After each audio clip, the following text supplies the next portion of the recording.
Hello everyone, my name is Stefania and I'm currently a master's student at the University of Oxford, and today I'm going to talk to you about how environmental archaeology can address contemporary challenges.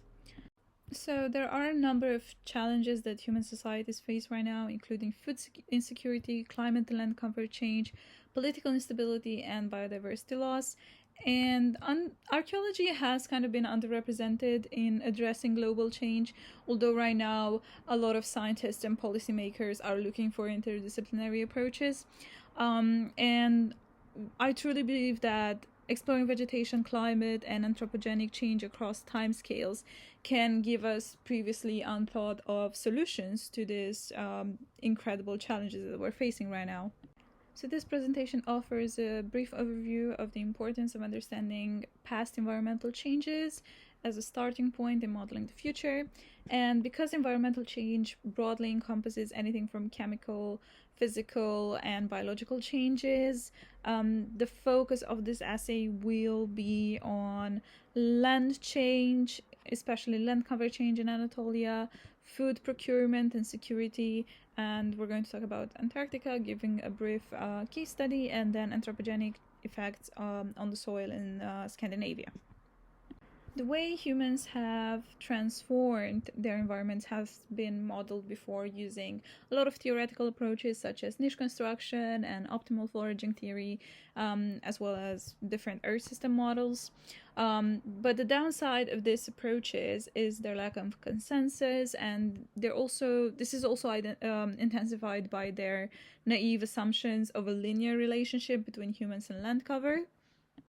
So the first case study, looking at the human dynamics at Tepe during the early Bronze Age, reveals invaluable information about anthropogenic impact on land cover. Woodland was the dominant vegetation type in the area during the early Bronze Age and was heavily affected by anthropogenic activity more than the grassland environment. So this is what they found out. This was done under 3 population scenarios. Regardless of population density variation, and the grassland remained similar in value. At the same time, the woodland was affected due to its higher biomass values at the start of the simulations, which turned into a substantial loss when the threshold was reached. This revealed that different land cover types have reflected sensitivity to human intervention. Okay, so the next problem that really needs to be addressed is food procurement. So procuring food is essential to supporting a growing population, and it is increasing with the number of people in that population. Moreover, food procurement is one of the main drivers of change in the Anthropocene, and a leading cause of losing virgin habitat. So in this case, we can look at what archaeology can tell us about how these interactions happened in the past, and maybe we can learn something from them, right? So southern Scandinavia is an interesting case study because it reveals that anthropogenic effects on soils can be seen from the beginning of agriculture, sometimes around 6,000 years ago. So we can see this in this figure over here in this graph. More specifically, by the end of the Neolithic, there was a significant decrease in carbon-13 and nitrogen-15, mitigated only in the Iron Age through the replacement of the organic content in the soil with manure. So they were supplementing the soil with manure, which replenished the soil. So this reveals that archaeology can offer examples of how communities in the past dealt with these issues, highlighting its role as a powerful tool in the fight against climate change.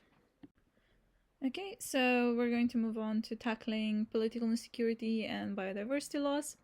So climate is a very complex idea, and it is a product of various factors, and it can be overwhelming to one person. It is definitely bigger than oneself. And there's also have been historical climate variations in different parts of the world, which is reflected into the current era as differential vulnerability of communities to climate, depending on where they live on the globe and their histories. And it is important to just look at the richness of the archaeological data that we have, including pollen data, ice cores, paleontological records, that allow us to see the environment as it is instead of having this single perspective.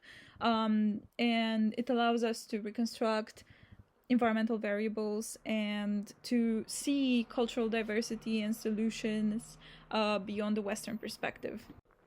Okay, and the last main point concerns indigenous communities, and this is a very famous case study, and I'm sure that most of you are already familiar with it. So, indigenous communities in subarctic regions such as Canada are very vulnerable to changes in climate.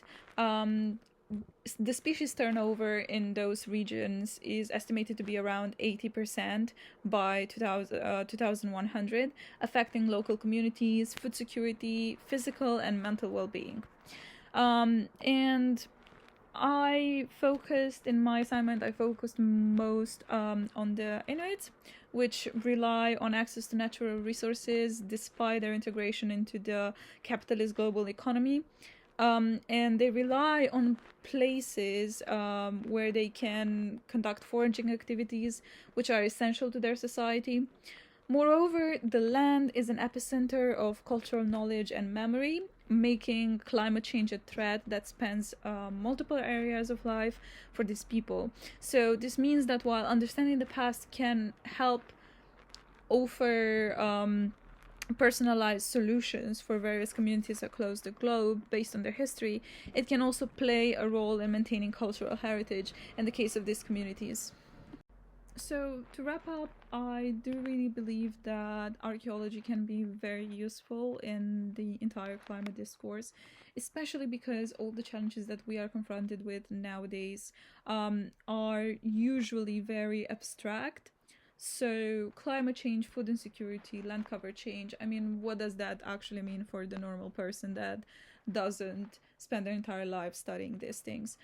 So it is easier to grasp these bigger concepts by connecting with the local environment that people are surrounded with, and I think that archaeology can help with that a lot. There is actually one really important study done on Fijian communities that showcases that understanding their local histories and environments and past environments helps foster resilience in those communities. So I think archaeology can actually help people through that. So we have looked at 3 main case studies. I know that it wasn't a lot of details on all of them because I wanted it to be a very brief talk on these case studies. But I do truly recommend you guys look into them and actually maybe develop some of these ideas. So I don't I mean, I think you noticed that I didn't really include a lot of images from those case studies because most of them didn't really have images, which I think was a little bit sad because I really wanted to showcase how important this type of research is.